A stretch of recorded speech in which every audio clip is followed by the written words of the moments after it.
from Jump Back here, and we're about to hit health and wellness for EMTs. Not the most exciting topic that people find in the chapters, but it is very, very important for your career and for all your exams. So like and subscribe so you know when these videos are coming out, and let's get after it. So health and wellness, for a lot of folks, this is chapter 2. And what we're talking about is health. Here's your definition. Complex interaction between physical, mental, and emotional connections. What that means is for the EMT, health overall isn't just one thing. It's not just, well, I read my Bible or whatever else you might read, or I drink Red Bull or I drink water. It's all connected. If you're not eating well, if you're not getting some of that downtime, if you're not getting some of the rest, if you don't have quality relationships, that stress is going to maintain. And so it's actually a combination of things. It's no one thing that's going to keep the responder healthy. So wellness and stress management. Not all types of stress are negative. And so these are some key terms for you. We've got eustress and distress. And the difference is one is positive and one is negative. A eustress is some sort of a stressor like a deadline, we'll say Christmas. You know Christmas is coming, you're excited, you want to get those gifts done, and it's going to help drive you to it because you're excited. That's eustress. That is positive stress that's driving you forward.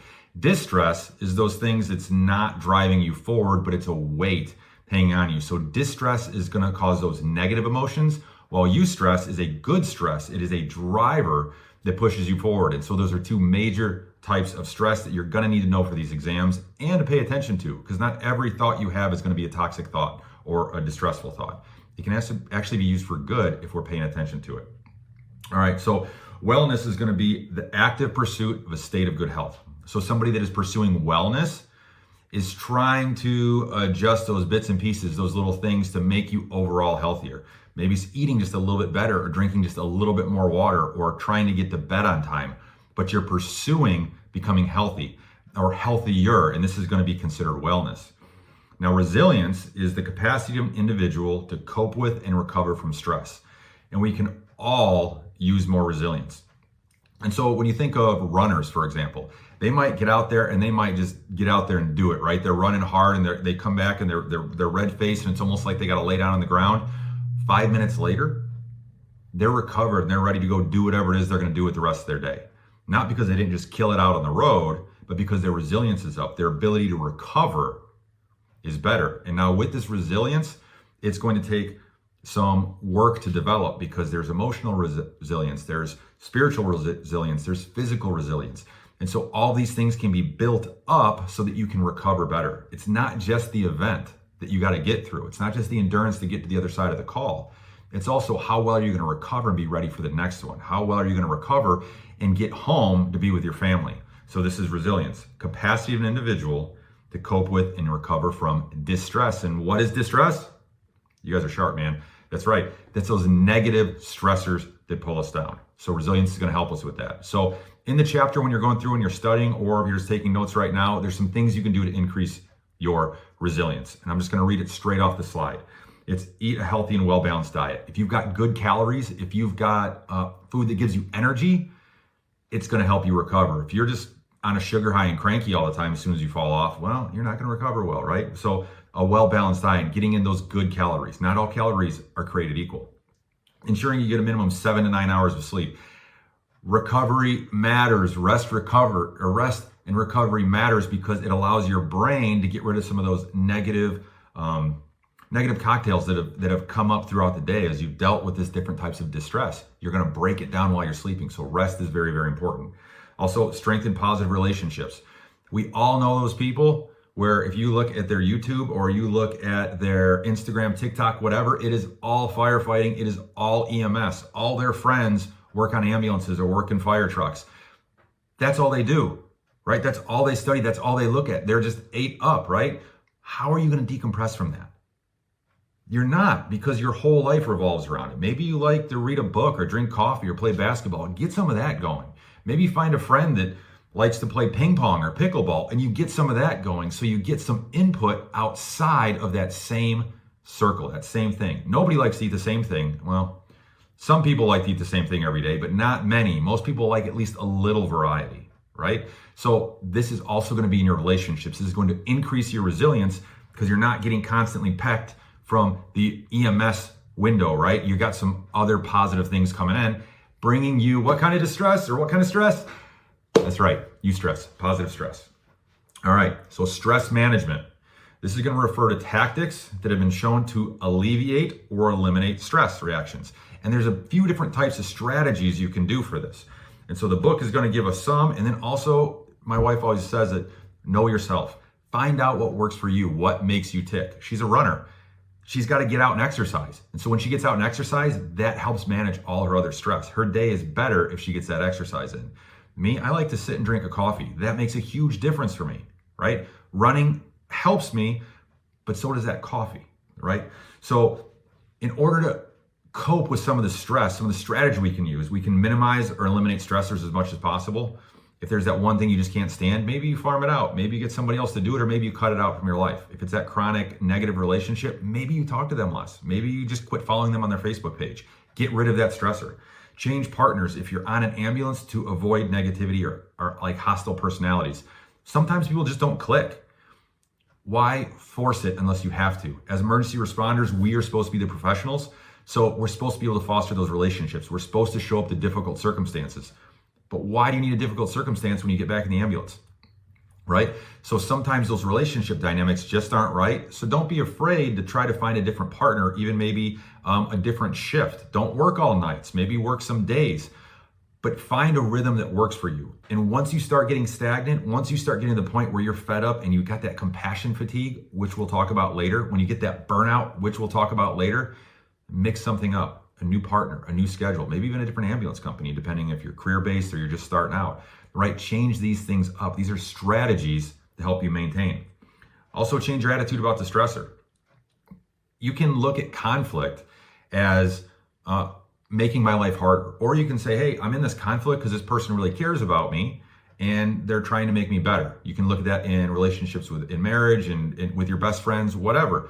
So you can shift your perspective to say this person's against me or this is driving me to be better. Even if they're a jerk, even if they're just negative and they're trying to beat you down, hey, they can be helping you with your resilience. And listen, be critical, but be accurate because we can do something with that. So if they're saying something and the shoe fits, hey, wear it and get better. Thank you, guy who hates me. You just made me a better man. So you can change your perspective, but that's going to take intentionality. And that's what we call a strategy, right? All right, so seek professional counseling if needed. It's not a weakness. Sometimes you've got a plumbing issue, right? And so you go over to your toolbox and you pull out your plumbing tools and you're like, man, I don't have a pipe wrench that big. Nobody looks down at you because you call somebody with a bigger pipe wrench.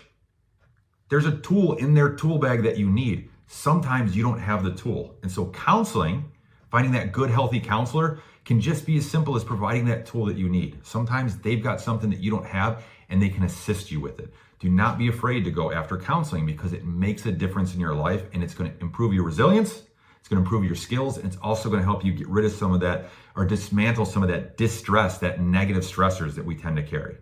So these are some strategies. Now let's talk nutrition. Everybody's favorite topic, right? We all want to eat our vegetables and our healthy portions and all that. Yeah, none of us want to do that. And then for a lot of us, we're going to be living in an ambulance, and so we're going to eat a lot of fast food. Our food's not going to be warm. It's just going to be junk. But let me promise you, all calories are not the same. Eat a Pop-Tart and then go work out, or eat a banana and an apple and go work out. Tell me how you feel halfway through, right? All calories are not created the same. So calories are measures of energy, right? But they're not all built the same. Some of them are empty where they have the idea of energy, but it's useless energy. It's not going to allow your body to function well, or it's very inefficient. So they're not all built the same. So you're going to want to eat regular, well-balanced meals. You're going to want to get a little of your fruits and vegetables, some meat. You want to get those things that you enjoy, but also that are going to give you quality calories so that you can function. Don't just eat rubbish. You're going to feel like rubbish. Certain things I eat, they give me the same headache every time. And I just know it's like, that's a chemical headache. I got to quit doing that. It's not good for me, even though I think I like it, which, whatever, causes me distress. You know what I'm talking about. All right, so complex carbohydrates, they act like simple sugars because they provide energy, but they last a little bit longer. So they are pretty good for long-lasting energy. So you're looking at like your pastas and things like that. So getting some pasta going, not too much to make you tired, but getting you a little bit before work or during work can really keep that energy going throughout the call. All right, so exercise and relaxation. Now we go right back to me and my wife and how I like to relax and she likes to exercise.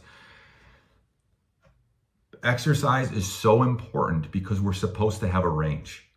All right, so when you're running and you're doing your thing, right? And you're like, man, this is hard. I can't do this. But 5 minutes in, all of a sudden you find that rhythm and you're like, hey, I can do this for a while. Your endurance starts to get up and it starts to become normal. Your body adjusts.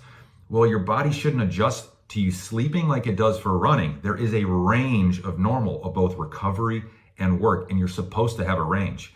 Have you ever been drinking that milkshake, right? Or a smoothie, whatever, and you get that piece of fruit in the straw and you're trying to pull it in right and it's just not happening, and so then you blow it out and it goes out and then you try it again.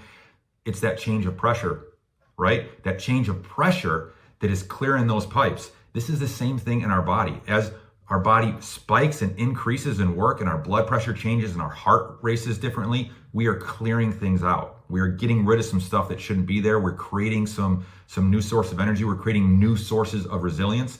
And so exercise is not just looking good with your shirt off. It's not just looking good for the beach.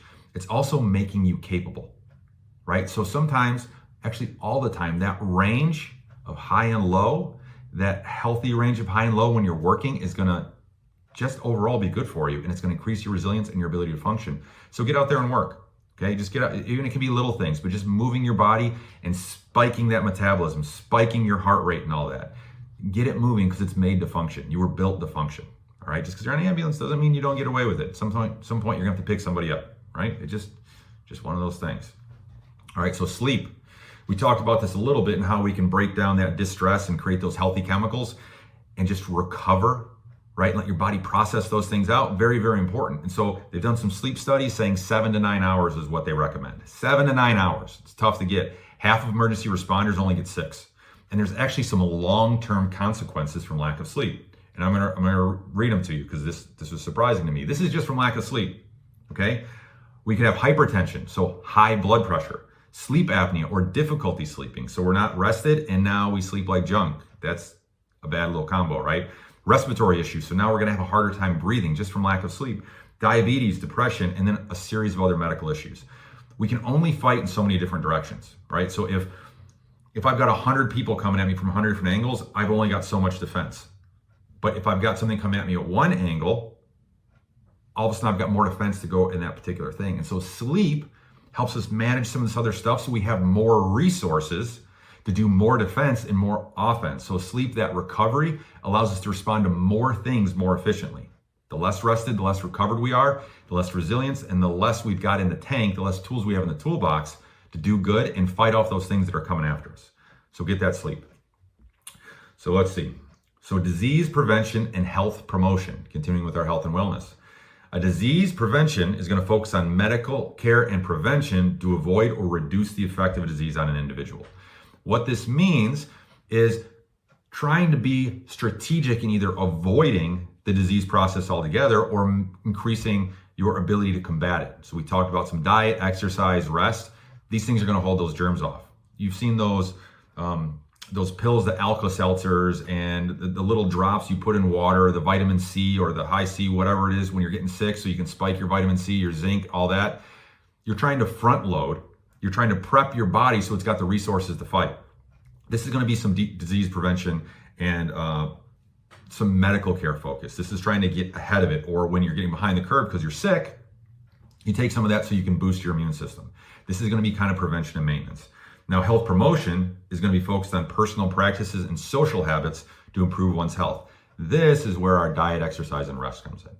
So we want to try to prevent exposure to different illnesses and things. And also, we want to create a resilience so that we don't get the bug or we don't get it as bad. Just imagine if you get a cold, but you're all hooked up on your vitamins and your exercise, you're going to bounce back. But we all have those family members, they're 90, they're 85 or whatever, and they fall, and we're thinking they're gonna be predisposed to a hip break or some other pneumonia, something else that's gonna be really bad for them because their resilience is down, because their activity and everything is decreased over age.